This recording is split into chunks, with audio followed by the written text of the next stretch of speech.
तो इस फ्लॉ को दूर करने के लिए Max Planck as well as Einstein ने भी क्वांटाइजेशन ऑफ एनर्जी का जो कंसेप्ट है, उसकी जो थ्योरी है वो इंट्रोड्यूस करवाई थी। प्लांक के हाइपोथेसिस के मुताबिक एन ऑब्जेक्ट कैन गेन और लूज एनर्जी बाय ऑब्जॉर्विंग और emitting radiate energy in the quanta.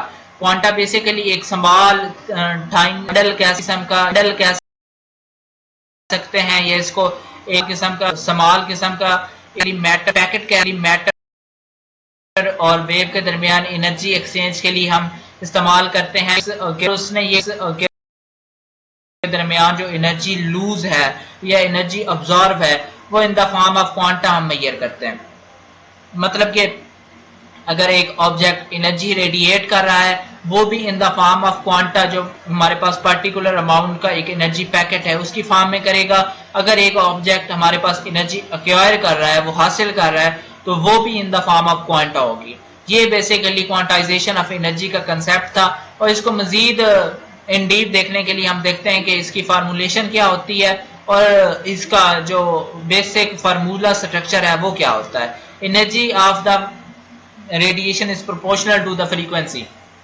ये मेन कंसेप्चुअल चीज है क्वांटाइजेशन ऑफ एनर्जी में। जो हमारे पास एनर्जी होती है, जो एनर्जी ऑफ रेडिएशन होती है, जो रेडिएशन किसी भी ऑब्जेक्ट से रेडिएट हो रही होती हैं, वो डायरेक्टली प्रोपोर्शनल होती हैं उसकी फ्रीक्वेंसी के। जो हमारे पास किसी भी रेडिएशन की फ्रीक्वेंसी होती है और उनके एनर्जी होती है, उनके दरमियान हमारे पास डायरेक्ट रिलेशन होता है।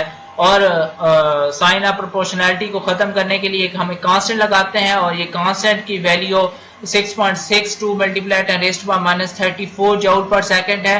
और ये बेसिकली प्लांक्स कांस्टेंट के नाम से जाना जाता है। मैक्स प्लांक्स के नाम से इसको इंट्रोड्यूस करवाया था।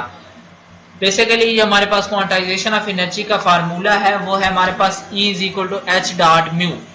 बेसिकली हमने देखा कि एनर्जी और जो एमिटेड रेडिएशंस की एनर्जी है और उसकी फ्रीक्वेंसी के दरमियान डायरेक्ट रिलेशन होता है और उसको E is equal to H.ν फार्मूले से रिप्रेजेंट किया जाता है। हमारे पास जो H है ये हमारे पास प्लांक कांस्टेंट है और इसकी वैल्यू 6.6 मल्टीप्लाई 10⁻34 जूल पर सेकंड है।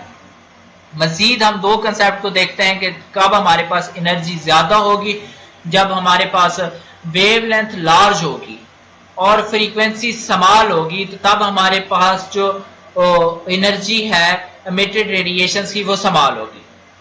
बेसिकली दो कंसेप्ट हैं।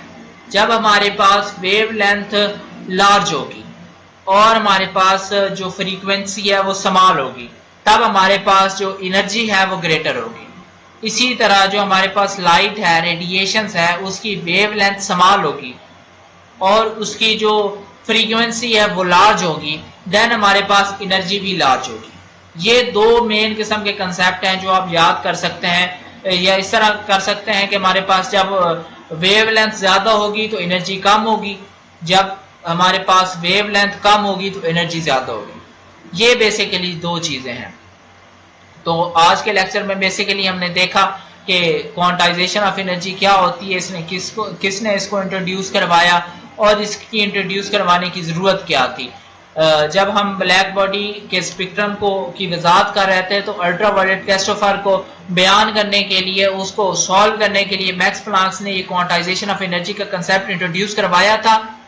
और इस कंसेप्ट के मुताबिक जब भी कोई एलिमेंट हमारे पास ऑब्जेक्ट एनर्जी रेडिएट करता है वो in the form of quanta होती है। क्वांटा हमारे पास एक स्मॉल एनर्जी पैकेट होता है, उसी की फॉर्म में वो एनर्जी एक्वायर करता है या एनर्जी रेडिएट करता है। उसके बाद हमने उसका फार्मूला देखा, उसके बाद हमने दो टर्म्स देखी, कब हमारे पास एनर्जी कम होगी, कब हमारे पास एनर्जी ज्यादा होगी।